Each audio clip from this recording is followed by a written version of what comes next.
Om Sadashiva Samarambam Shankaracharya Madhyamam Asmadacharya Paryantam Vande Guru Paramparam Vishwaro Guratmeti Multibeda Vibhagine Vyomabda Vyapta Dehaya Dakshinamurtaye Namaha Sabhavedanta Sedanta Gocharam Tamagocharam Govindam Paramanantam Satguru Pranatoshmaham Om Om Shanti Shanti Shanti Om Namastê. Essas são as primeiras minhas palavras do dia. São minhas cordas vocais estão ainda frias. Ah, verso 33, 34, né? Nós devemos ainda concluir aquele.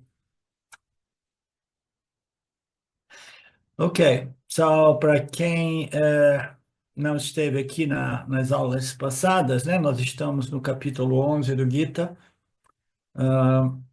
no qual Krishna continua, né? Expondo, né? Na verdade, né? Não é Krishna, é um espectador, né?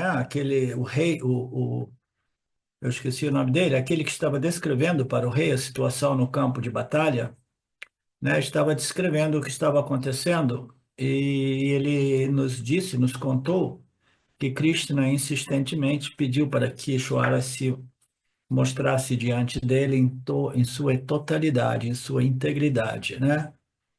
Então, nós vimos que o Arjuna experimentou sentimentos, sensações distintas. Uma delas foi de amaravilhamento, né?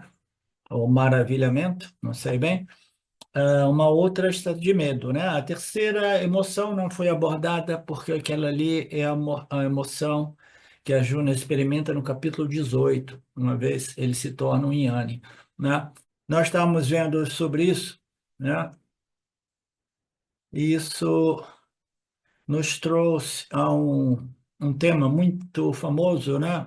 Muito filosófico também, que é a questão do livre-arbítrio, né?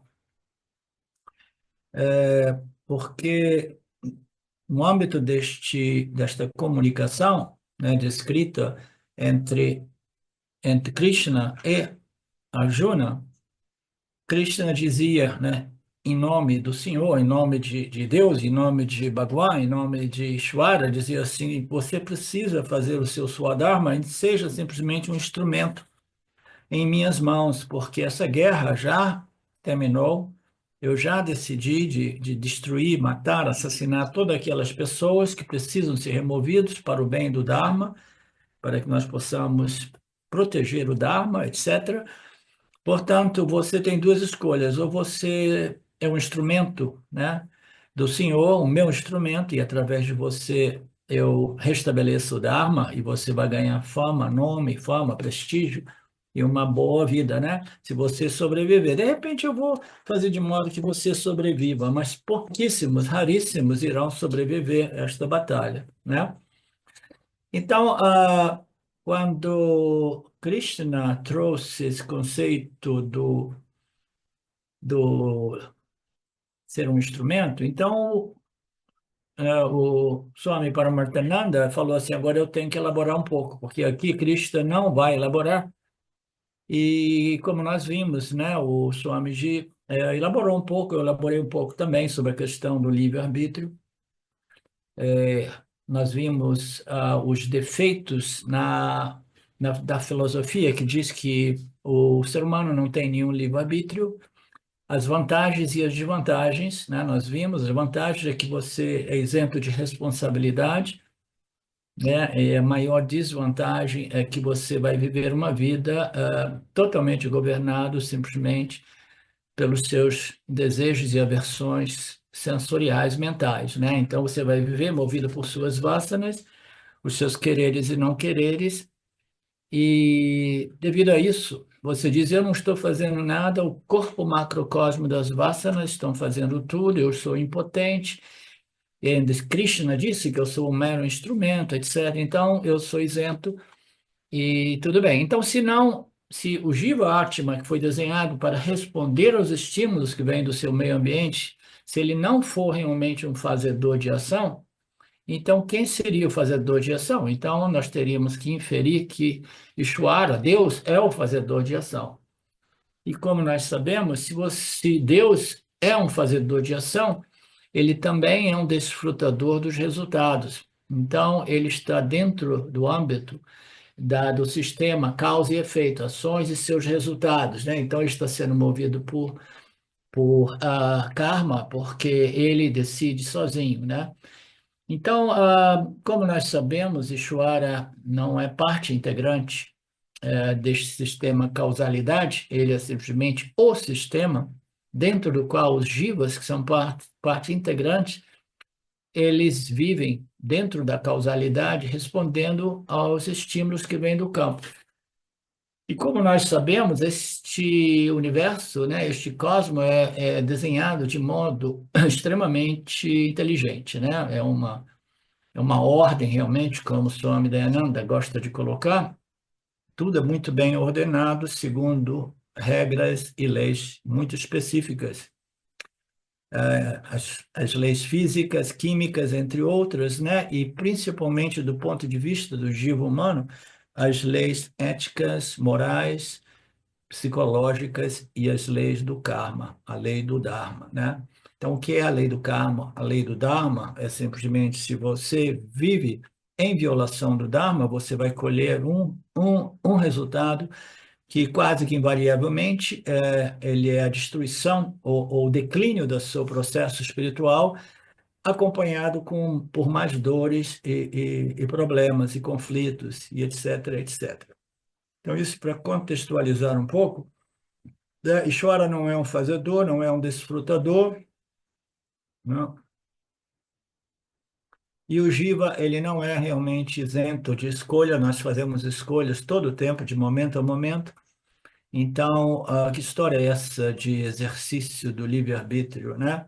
A gente exerce, mas infelizmente a gente exerce essa escolha, nossa discriminação de escolha, com base naquilo que nos dá prazer e aquilo que nos dá desprazer. Esta é a grande tragédia, que também é o preço embutido na inteligência humana que nos permite escolher coisas conscientemente. É um preço enorme, a responsabilidade, com o potencial de cometer erros, e quanto mais erros nós cometemos, né, no acessar o campo dármico e escolher respostas dármicas, quanto mais erro, mais perturbação nós colhemos, e quanto mais perturbação, mais erros. Então, uma espiral retroalimentada, entendeu? Que a gente vai ou declinando ou simplesmente crescendo, nos elevando, tá? Então, nós sabemos que a evolução espiritual do indivíduo depende da capacidade de fazer escolhas que sejam totalmente em harmonia com os Vedas, em harmonia com o Dharma, em harmonia com as leis do Criador, né? Então, este é o exercício eficaz, eficiente, devido, apropriado do livre-arbítrio, né? Existe livre-arbítrio? Sim, mas você tem somente duas escolhas. Você lembra da piadinha do Swami Paramartananda no outro dia? Que aquela pessoa indiana, né, de muito sucesso no mundo, acostumada a viver só viajar de avião na primeira classe ou na business class, ele teve que pegar um voo no qual não existia, né, essas classes superiores. E aí a hostess chegou para ele, era uma moça, e falou assim, olha, tem essa comida, você quer ou não quer? Aí ele disse, existe escolha? Ela falou, claro que existe. A escolha é você quer ou não quer, né? Então, não, nós não temos escolha. Não, nós temos escolha. Nós, como jivas humanos, nós temos escolha, sim. Qual é a escolha, né? Vivermos em harmonia com as leis de Deus ou vivermos em violação às leis de Deus, ou vivermos segundo as minhas leis. Quais são as minhas leis? Eu quero o que eu quero, quando quero, do modo que eu quero, custe o que custar ao campo, custe o que custar ao meio ambiente, custe o que custar aos outros ao meu redor, né? Então, eu vivo segundo as leis de Deus ou eu vivo segundo as minhas leis, que nada mais é do que violação às leis de Deus. Então, nós temos sim esse livre-arbítrio, é importante a gente recapitular e reforçar o modo qual nós precisamos devidamente exercer o nosso livre-arbítrio.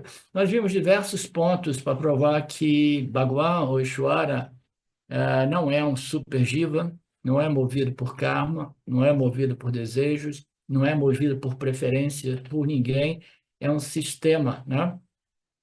E ele não precisa, né, de passar pelo processo de conhecer as escrituras, porque ele é o autor das escrituras, o Swami colocou claramente para aqueles de vocês que não compreenderam ainda, esta ordem física material é uma ordem aparente, né, não é absolutamente real, mas ainda assim ela é projetada e sustentada por uma inteligência incrivelmente, né, elevada, né, perfeita, não sujeita a erros, né? E essa estrutura inteligente nós chamamos de Ishvara, o Criador. Então, essas leis, né? Essas leis, por que eu estou falando isso? Os instrumentos de escolhição. Então, essas leis, né? Esse universo que é construído de modo, agora eu lembrei, que é construído de modo extremamente preciso, inteligentemente preciso, ele é preciso de tal modo que ele jamais comete um erro em produzir os nossos parabada karmas, né? Parabada karmas são os karmas, são as circunstâncias, situações de vida que se manifestam de momento em momento em nossas vidas, a nível individual. Então, é muito preciso todo esse sistema Ishvara, é absolutamente, né, bem desenhado, bem estruturado, né? E entre todas as leis que regem, que governam este campo, existem as leis do Dharma, né? E essas leis do Dharma, elas foram criadas pelo Senhor. Então, para compreender esse ponto, que o Deus cria todas essas leis que regem o universo, o cosmos, é que quando a gente analisa do ponto de vista científico, a gente vai analisando, os cientistas vão analisando esses fenômenos, né? E aí vai encontrando uma inteligência por trás desse fenômeno, né? E diz assim, uau, é incrivelmente inteligente tudo isso que a gente está estudando, tanto no macro como no micro, né? É uma coisa incrível, né? Então a gente começa a aceitar que existe uma inteligência incrivelmente precisa, profunda, perfeita, impecável, regendo, sustentando, mantendo o inteiro cosmos, né? Mas existem outras leis que não são leis físicas, químicas, elas são leis kármicas, leis éticas, morais, psicológicas, tá? Então, do mesmo modo que nós conseguimos, né, através de inferências e lógicas, a gente compreender que esse universo é projetado e mantido por leis químicas, leis físicas precisas, desenhadas de um modo incrivelmente inteligente, nós precisamos compreender que no mundo sutil também, este universo é embutidamente, porque tudo isso é embutido na criação. Não existem as leis químicas e físicas separadas da criação. A criação já vem com tudo embutido. Bom, porque você precisa de leis para reger, governar o cosmos, né? Do mesmo modo, do ponto de vista da mente humana, né? Da consciência humana, do ponto de vista do jiva humano, existem leis e princípios éticos, morais, kármicos, psicológicos, né? Esses princípios, essas leis, que totalmente regem a experiência humana do ponto de vista mental, emocional, psicológico, tá? Então, do ponto de vista físico, né, as leis físicas, né, elas estruturam o campo de modo que nós possamos interagir. Do ponto de vista psicológico, outras leis, né, essas leis éticas, kármicas, psicológicas, morais, etc., elas regem também o campo do sutil, né? Porque, afinal de contas, o processo de elevação espiritual ela ocorre no corpo sutil do indivíduo, né? você se eleva espiritualmente através do exercício da sua inteligência humana, capacidade sua, né, de responder aos momentos da vida, aos estímulos da vida, né, desta perspectiva de conhecimento das leis de Deus, né? Então, é tudo já embutido e nós chegamos a um ponto de maturidade que a gente compreende que existem outras leis no âmbito do sutil, entre elas essas leis que eu apenas citei. Então, eu quero conhecer essas leis. Quais são as leis ética-morais, as leis dármicas, as leis da causalidade, entendeu? Tudo isso a nível mais filosófico sutil, né? Então, tudo isso para provar que Ishvara, ele não é movido por karma, Ishvara não está ali para, como se diz, para favorecer ninguém ou para obter alguma coisa, ele é um sistema livre de qualquer possibilidade de defeito. Então, o Swami concluiu esse princípio desenvolvendo o conceito do conflito, que é uma coisa que o Dayananda apresenta em algumas passagens das suas aulas, das suas exposições, né? Ele diz que o livre-arbítrio, por si, ele traz consigo um certo conflito. O conflito, fundamentalmente, é o conflito entre eu vou virar à direita ou à esquerda, eu estou indo numa direção, estou meio perdido, aí estou lá na floresta, aí eu vejo que se abrem dois caminhos, né? Um vai para a direita, o outro vai para a esquerda. E eu não sei, eu não tenho mapa, eu não tenho um GPS, né? Não tenho nada, né? Então, eu vou ficar num conflito. Eu viro para cá ou vou à esquerda, né? Então, cada uma de nossas escolhas do dia a dia, em graus distintos, ela traz consigo um certo estresse ou conflito, né? Então, é embutido na natureza do livre-arbítrio este pequeno estresse ou conflito. É o preço que a gente paga por haver uma mente consciente capaz de tomar decisões, tá? É a responsabilidade. Se eu me mover de modo inadequado, eu vou colher resultados inadequados, né? Se eu me mover de modo a colher frutos que me elevam espiritualmente. Então, isso já traz por si um nível de estresse e conflito ou responsabilidade que está sempre acompanhando a experiência humana, né? Então, o Swami apresenta tudo isso, dizendo que você veja bem, se você quer dizer que você não tem livre-arbítrio, observe se você experimenta estresse e conflito e dúvida. Sim, se você experimenta estresse, conflito e dúvida, significa que você está sob o efeito do exercício de livre-arbítrio, quer você queira ou não, quer você o negue ou não, né?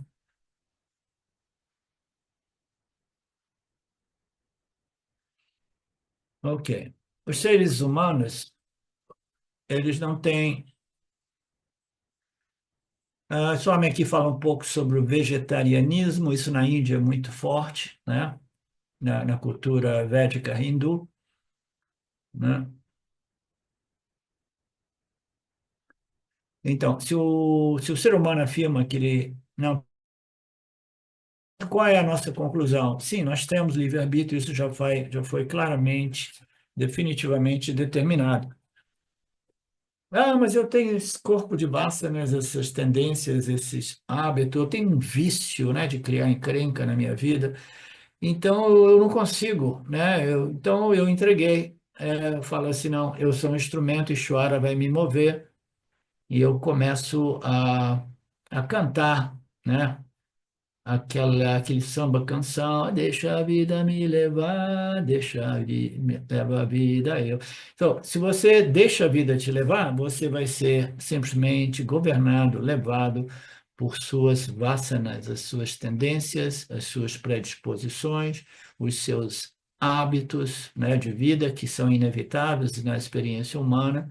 A nossa capacidade é de discernir aquilo que habitualmente me declina e aquilo que, de modo deliberado, como escolha, me eleva espiritualmente. No início, a batalha é muito grande, porque as vasanas que me fazem declinar, elas estão muito bem nutridas, elas são fortes, são difíceis de serem vencidas no início, tá?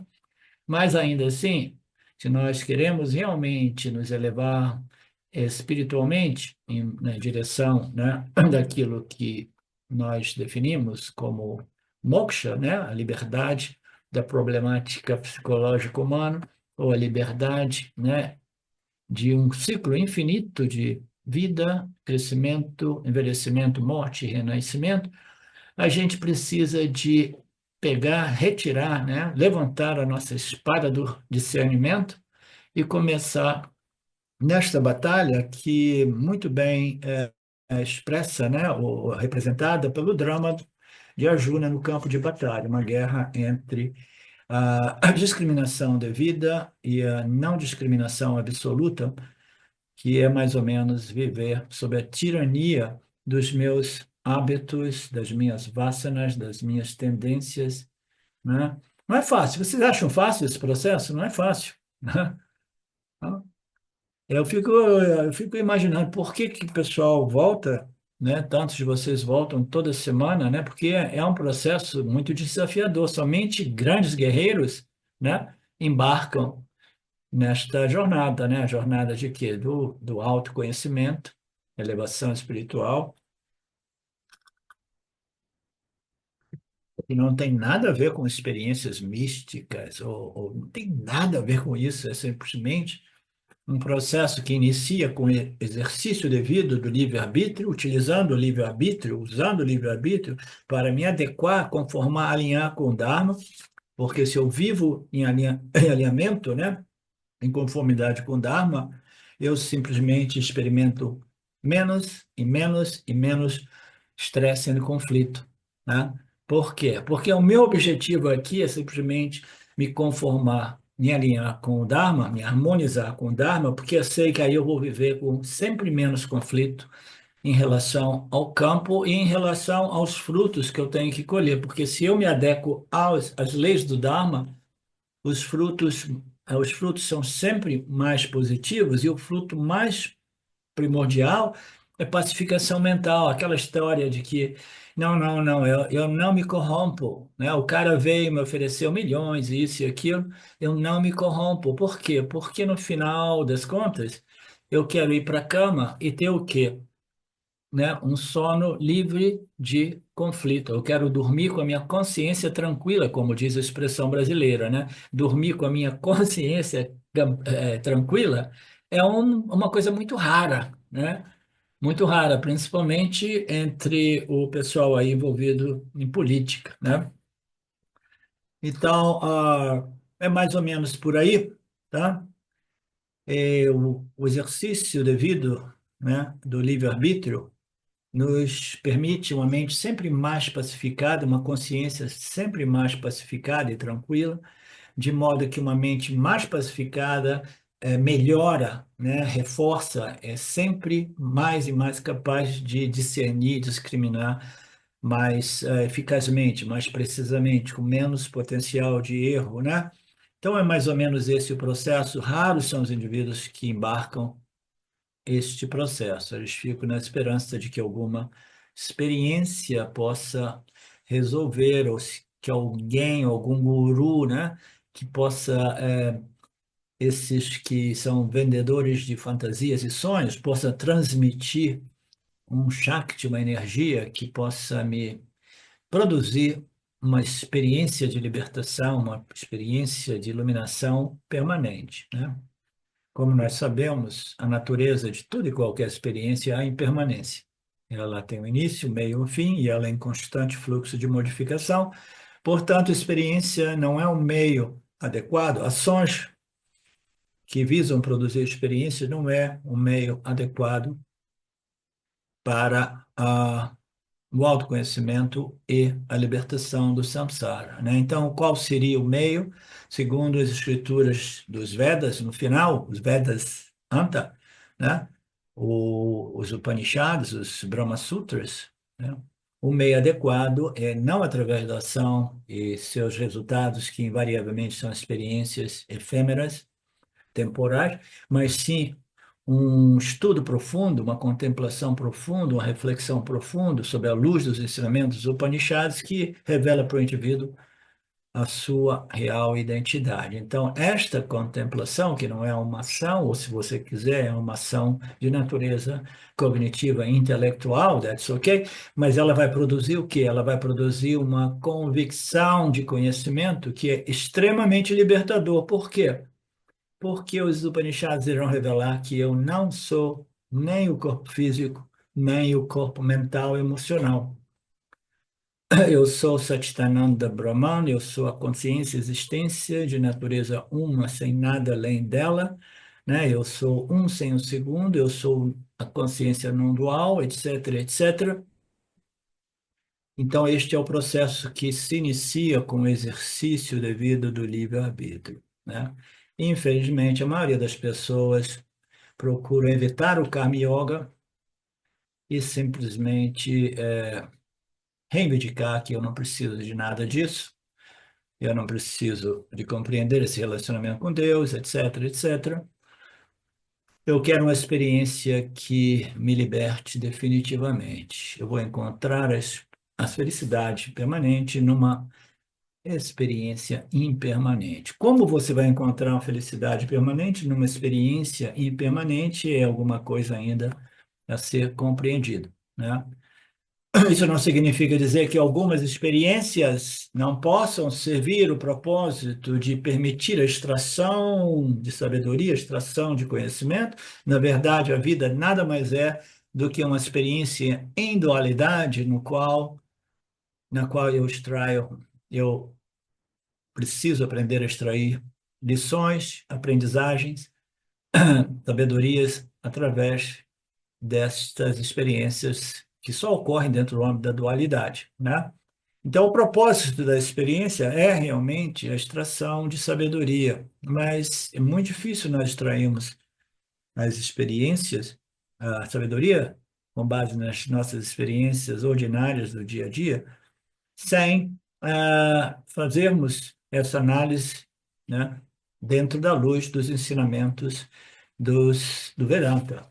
Por quê? Porque o Vedanta nada mais é do que uma análise, né, ou um reexaminar as suas experiências dentro do dia a dia, né, do ponto de vista de todos esse corpo de ensinamento que vai revelando para o indivíduo algo muito simples, mas ainda assim muito facilmente, né, perdido. A gente não se dá conta da nossa real natureza porque a gente não examina devidamente sob a luz dos ensinamentos Upanishads. Vedanta traz ensinamentos, vamos reexaminar a sua experiência humana, aí você vai vendo, na experiência humana já está sendo revelado que existe um aspecto dentro do âmbito da sua experiência humana que é permanente, né? Que é ilimitado, que é infinito, que é isso, que é aquilo. Tá vendo? Então, você vai precisar de reexaminar a sua experiência dentro, né, sob a luz dos ensinamentos do Vedanta,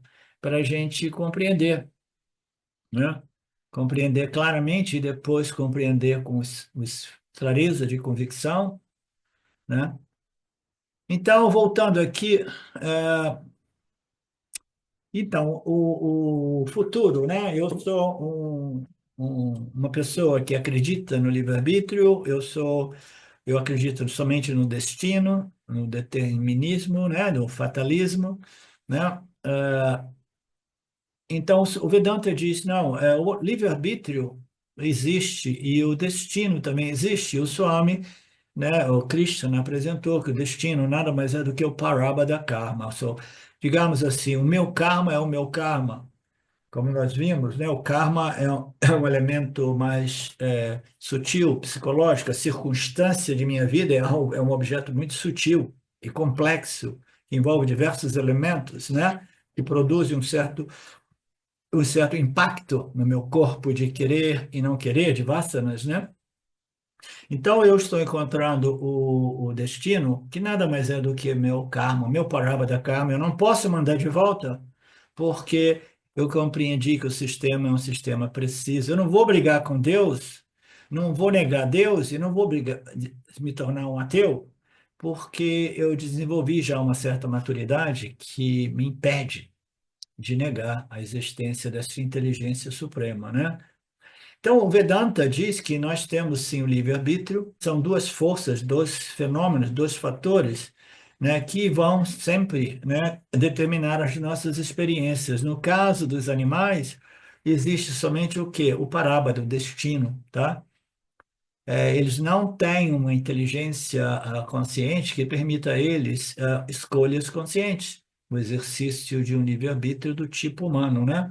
Mas no caso de nós, animais humanos, né, ah, existem esses dois princípios que o Swami colocou, fazendo uma referência química, à física, né? Duas forças, né? E uma força resultante. Para aqueles de nós que estudamos a física, existe uma força numa direção, uma força nessa direção, e existe uma força resultante, porque ambas as forças irão influir uma na outra, produzindo um resultado resultante, que é a força resultante. Não sei se vocês lembram disso. Ah, então, nós temos o Parabada, o karma e o livre-arbítrio, e nós precisamos exercer o nosso livre-arbítrio, como nós já determinamos, o exercício do livre-arbítrio simplesmente é a escolha entre viver em harmonia com as leis de Deus ou viver em violação com as leis de Deus. Todas as outras são detalhes, são nuances desta escolha. Todas as minhas escolhas no âmbito, né, desta dos detalhes do dia a dia da minha vida, né, eles precisam estar enquadrados em escolhas, né, aparentemente escolhas práticas, escolhas em harmonia com o Dharma, escolhas em não harmonia com o Dharma. Fundamentalmente, essa é a única escolha, tá? Então, as nossas escolhas, elas irão interagir com o que? Com o meu Parabada Karma, e vai produzir uma resultante. Então, eu não preciso abandonar as minhas escolhas e não preciso negar o Parabada Karma, tá? O Parabada Karma é o fruto de tudo aquilo que eu pensei, agi, fiz, escolhi nesta vida e em nascimentos passados, eles vão manifestando de acordo com a lei, essa equação complexa, super complexa, que é a equação kármica, que somente a mente de Shvara compreende, né? Então, é mais ou menos isso. Então, a questão aqui é, mas o exercício do meu livre-arbítrio é forte o suficiente para neutralizar um parábada brabo? Aí o Swami fala um pouco aqui, né? Ele vai abordar um pouquinho aqui sobre isso. Ele fala um pouco de novo sobre o esporte preferido dele, que é o cricket, né? Um é o parábada e o outro é o exercício livre-arbítrio. Uma força resultante irá decidir isso e às vezes dá para empatar. Então ele está dizendo, nós temos duas forças, o exercício do nosso livre-arbítrio, que vai produzir parábadas favoráveis, ou punha parábadas, digamos assim, e o destino, né? Que é simplesmente o resultado de tudo aquilo que eu coloquei no sistema no passado. Então, eu tenho o meu parábola se manifestando, né? E eu tenho as minhas ações, por exemplo, chega uma notícia, você tem um câncer terminal. 5% das pessoas morrem com esse câncer, principalmente nos dias de hoje, como alguns de vocês sabem, né? Então, então, nós temos essa situação, você tem 3 meses de vida, você tem um câncer terminal, etc, etc. E aí? Eu tenho que exercitar o meu livre-arbítrio? Quais são as minhas opções? Não sei, se você quiser, você procura aí um naturopata e vê o que ele sugere, né? Então, você não precisa dizer, ok, né? Eu entrego os pontos, né? Pode até dizer assim, não, não, desisti, não faço nada, né? Ou você pode fazer alguma coisa. Então, a resultante final vai ser uma interação entre este parábada muito adverso que aconteceu na minha vida e o que eu estou fazendo para tentar minimizar os efeitos deste parábada, né? Para tentar me salvar ou viver 30 anos, 10 anos, ao invés de 3 meses, tá? Então, existe sempre a possibilidade, né, de você colocar ações que serão mais proeminentes do que o seu parábada, né? Vocês entendem?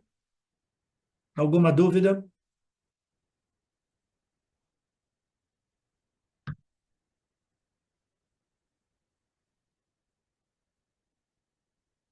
Ok. O que as Escrituras nos dizem? Você nunca se torne um fatalista. Você precisa aceitar o parábada, o destino, aceite o livre-arbítrio e entenda que seu futuro é determinado pela resultante entre esses dois fatores, o seu parábada e o livre exercício de escolha em harmonia com o Dharma. Você é um dos fatores contribuintes, né? Você é um dos fatores contribuintes, além do livre-arbítrio. E aqui ele diz que através das suas ações, ações tais quais orações, também têm um certo poder de influenciar. Eu não vou entrar no âmbito das orações, né? Porque isso é mais para o pessoal que faz coisas, né? Com fé, uma fé suficiente que talvez possa pacificar as suas mentes e facilitar uma cura milagrosa, digamos assim, tá? Se você tem fé em Deus, se você tem fé numa cura, né, milagrosa, e se aquela fé tiver o poder de pacificar profundamente a sua mente, porque você acredita que Deus vai te salvar, né? Então talvez aquilo possa propiciar uma cura milagrosa, né? Uma outra opção é você compreende Deus, né, como o sistema perfeitamente desenhado para produzir os nossos karmas, os nossos parabada karmas, né? Você compreende a responsabilidade das suas ações, né, como o exercício devido, o livre-arbítrio, você compreende esses dois fatores e você não vai fazer uma oração dizendo, não, me salvo, me salvo, me salvo. Diga, seja feita a sua vontade, Ishvara, que seja feita a sua vontade, eu continuo vivendo em harmonia com o Dharma, que seja feita a sua vontade. Então, esta é mais uma prece, que não é nem uma prece, porque, em geral, o conceito de, de oração é mais para pedir alguma coisa, né? Isso me lembra algumas pessoas que faziam essa oração no fim de vida, me salve, Jesus, me salve, Deus, etc. Mas né, um indivíduo realmente maduro, ele não tem tanto apego assim, ele tem uma confiança nessas leis, né, de Deus, e ele, no máximo, ele vai pedir, Senhor, me dê força para aceitar, né, minha morte, né, a morte deste corpo físico, digamos assim, dependendo do quanto o indivíduo esteja identificado com o corpo, né?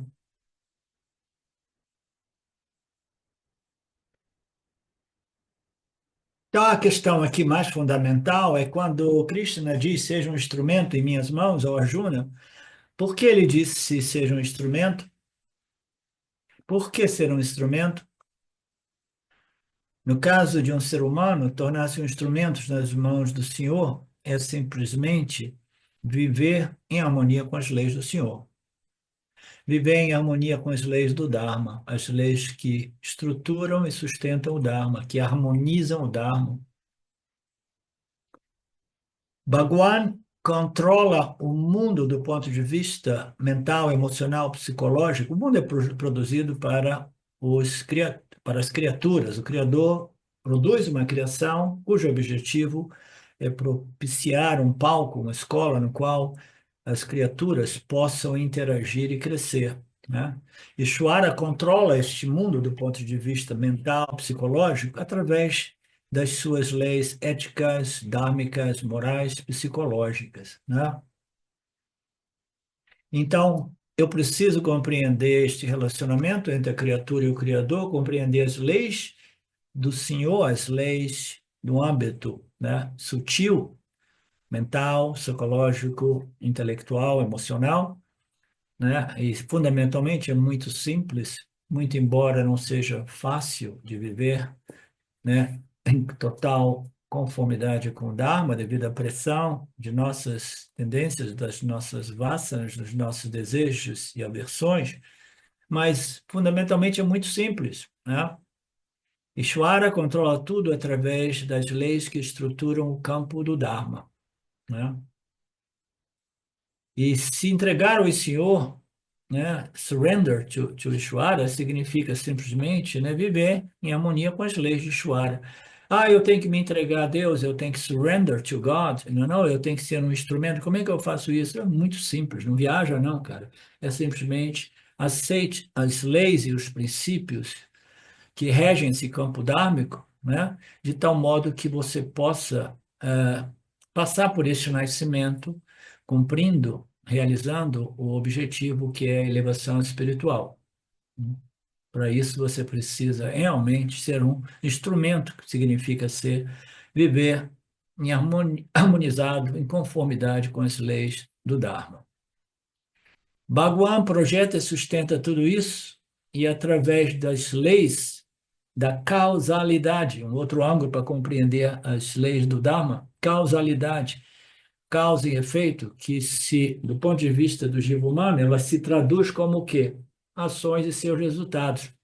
Tá?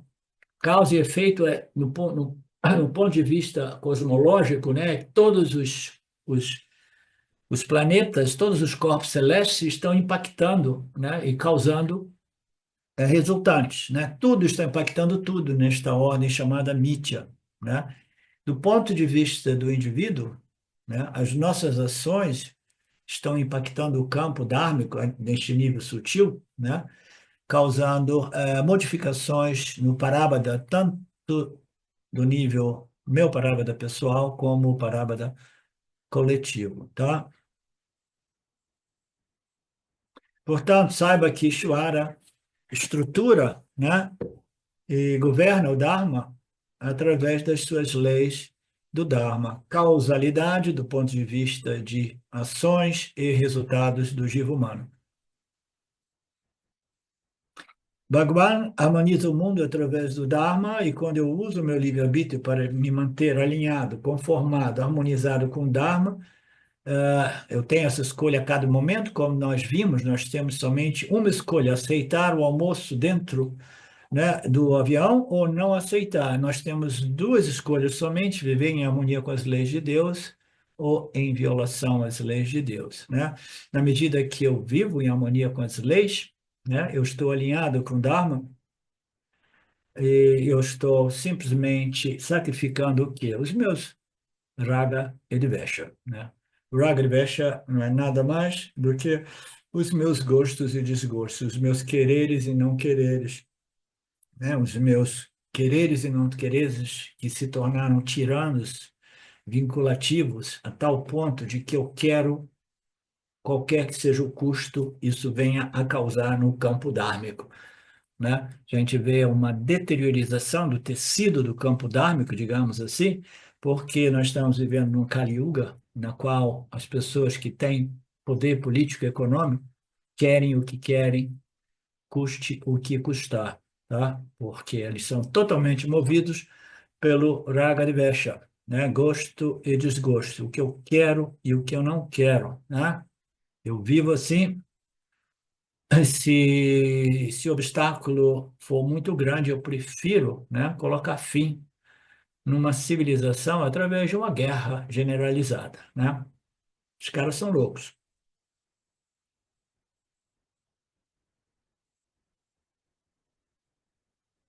Quando a minha vida é governada pelo Dharma, como eu vou governar minha vida pelo Dharma? Você precisa entrar em contato com as escrituras védicas a respeito do Dharma, né? E o Bhagavad Gita é uma escritura perfeita, porque é uma escritura que aborda o Dharma, o Karma, o Upasana e Moksha. Então, é uma escritura completa. Karma, Dharma, Upasana e Moksha. Tudo, né, compresso, comprimido, numa única escritura, com 18 capítulos, que nós estamos vendo aí já há alguns anos, né? Quando a minha vida é governada pela estrutura do Dharma, significa dizer quando eu realmente me submeti aos ensinamentos das escrituras, do Gita, que abordam o karma, dharma e moksha,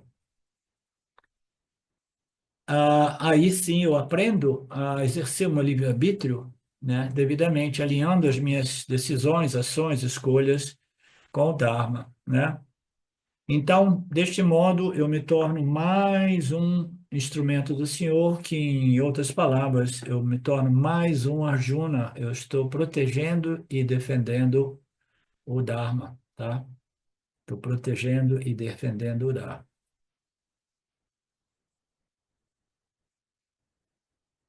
Arjuna está enfrentando este conflito inerente a todas as escolhas, né?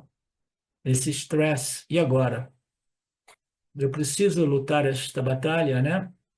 Embora eu tenha que destruir pessoas que eu amo, que se encontram do outro lado do campo de batalha, né? As escrituras do Dharma dizem para Arjuna, essa é uma guerra justa, uma guerra que você tentou evitar com todo tipo de diplomacia, e as nossas escrituras estabelecem claramente que não é à toa que todos os devatas aparecem com uma arma na mão. A arma é um símbolo daquilo que é necessário para combater o Dharma de momento a momento, em todos os tempos, em todas as civilizações. Arjuna é um general do seu exército e ele é muito bem armado.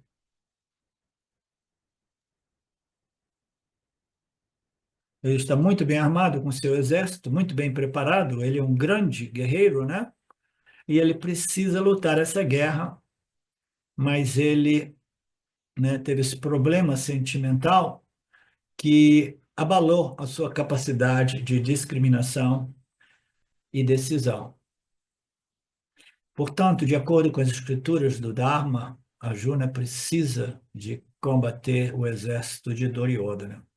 Ele é um kshatriya, um guerreiro, um general.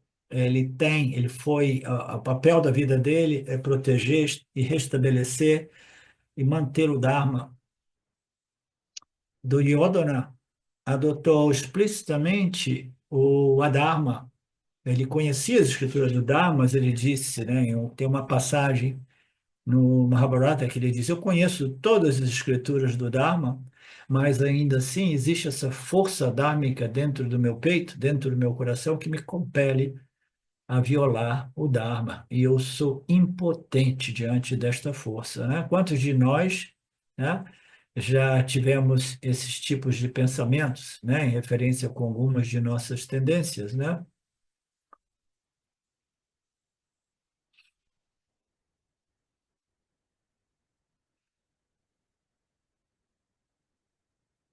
Portanto, as nossas escrituras, através do Lord Krishna, diz para Arjuna lutar, caso contrário, ele vai, como se diz, declinar, ele vai cair espiritualmente.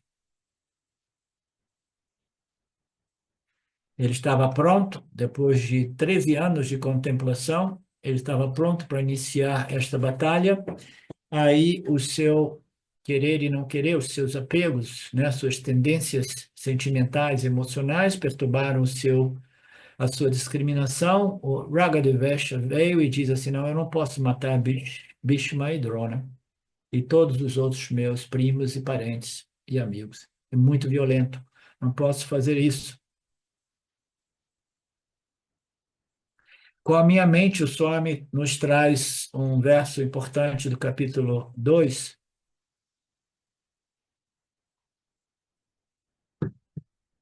que nós vimos uns 2 anos atrás.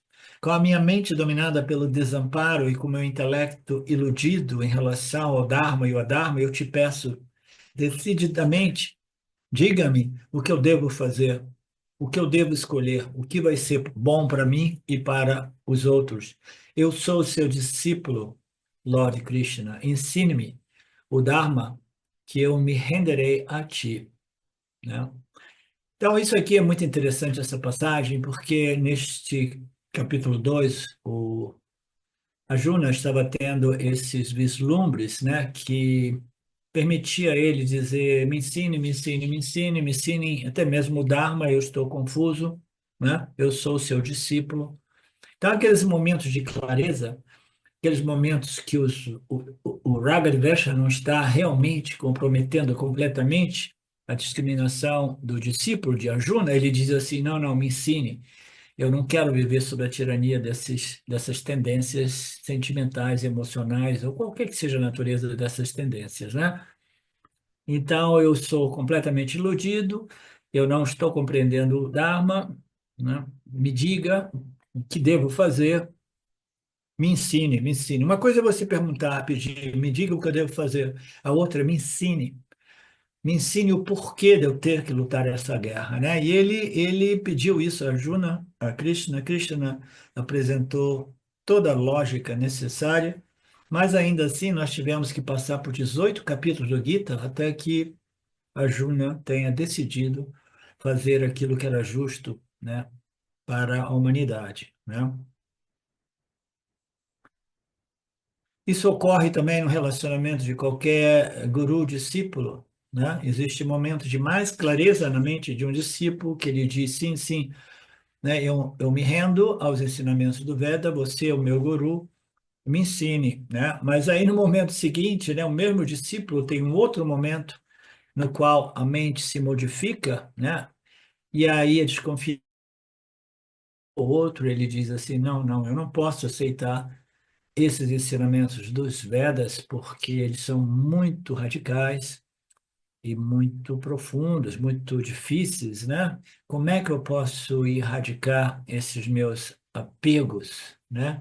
Essas minhas dependências e apegos, porque tudo isso, o Vairagya é parte integrante, né? O não apego, o desenvolvimento da equanimidade, né, essa questão emocional que perturba, né? Porque, caso contrário, as pessoas ficam dizendo, né, de boca para fora, ah, eu iluminei, eu isso, eu sou livre, blá, blá, blá. Mas se você ainda não realmente, né, vive uma vida na qual esses apegos, essas dependências psicológicas não foram neutralizadas, né?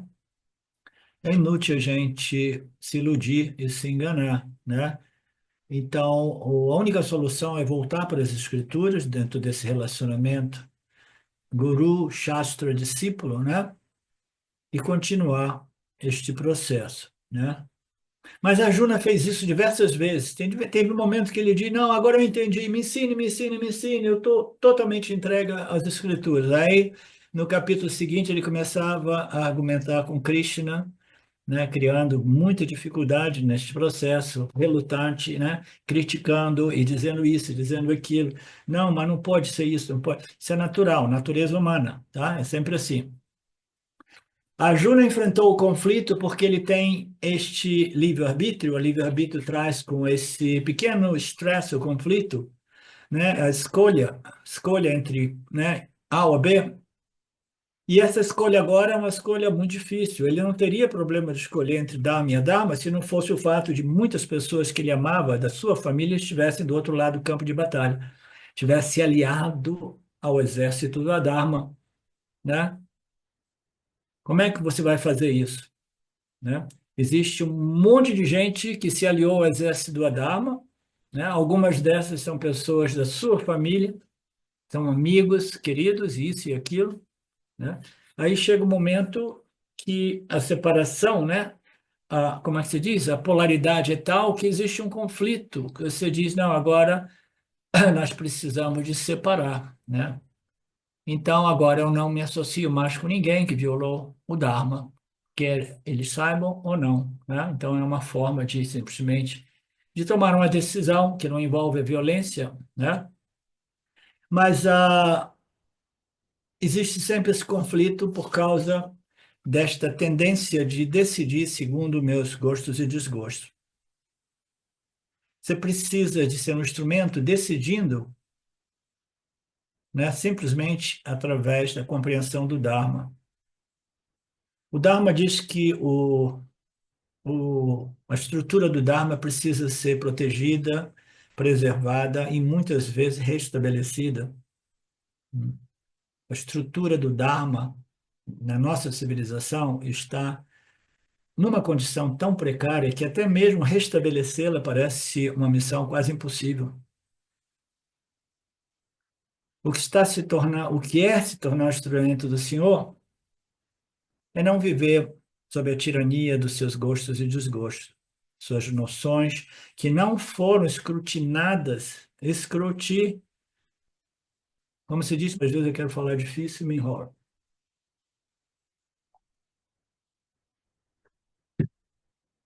Não passaram pelo escrutínio, como é que se diz? Que não foram verificadas sob a luz das escrituras do Dharma. Quando você segue o Dharma, você está vivendo em harmonia com as leis do Senhor, vivendo em harmonia com Deus, mesmo que não seja agradável, brigar, né, com as pessoas que se amam, porque elas se associaram com o Dharma, né? Não é uma coisa agradável. Eu me afastei de algumas pessoas por causa disso.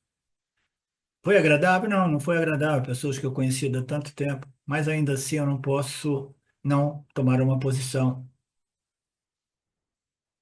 O meu livre-arbítrio está alinhado com o Dharma. O meu livre-arbítrio se alinhou com a vontade de Deus. Quando o meu livre-arbítrio está alinhado com a vontade de Deus, eu me torno um instrumento nas mãos de Deus. Portanto, eu preciso me posicionar assim. Esta declaração não está dizendo você não tem vontade, esta declaração está dizendo, Arjuna, que você alinha sua vontade com a minha vontade. A gente fala a mim, se Deus quiser que seja feita a vontade de Deus, né? Vontade de Deus nada mais é do que a lei, né? Os princípios do Dharma que precisam ser observados. Portanto, Arjuna, siga o Dharma. Ok. Então a gente volta em 10 minutinhos, tá? Om Purnamada Purnamidam Purnamudachyate Purnasya Purnamadaya Purnamevavashishate Om Shanti Shanti Shanti Om Namastê. Olá, queria trazer aqui para vocês o quanto eu tenho me beneficiado dos ensinamentos do Vedanta. Esses ensinamentos do Vedanta, eles mudaram a minha vida, o meu estilo de vida, né? A partir de uma compreensão sobre Jagata, o mundo, sobre essa pura inteligência, Ishvara, sobre o Jiva, né? A mente, o funcionamento, sobre a aplicação do Karma Yoga diariamente na vida, o quanto isso beneficia a purificação da mente, né? Para poder daí acessar aquilo que é mais valioso. Aliás, eu diria sem valor estimável, inestimável, né? Uma riqueza profunda, que é a compreensão sobre os ensinamentos de Satya, a consciência, a existência ilimitada que sou. Bom, eu sou uma aluna de Vedanta, desse grupo, Vedanta Brasil, que iniciei a jornada, estou no começo da jornada, mas essa jornada seria impossível sem o apoio diário de um professor qualificado, o professor Arlindo Nagar, nosso professor, que dedica a sua vida, que dedica as batidas do seu coração exclusivamente para o ensino do Vedanta. Ele gosta de usar a frase o coração que se doa recebe. Então ele é esse coração que doa. E aí a minha pergunta e o meu convite é: e você?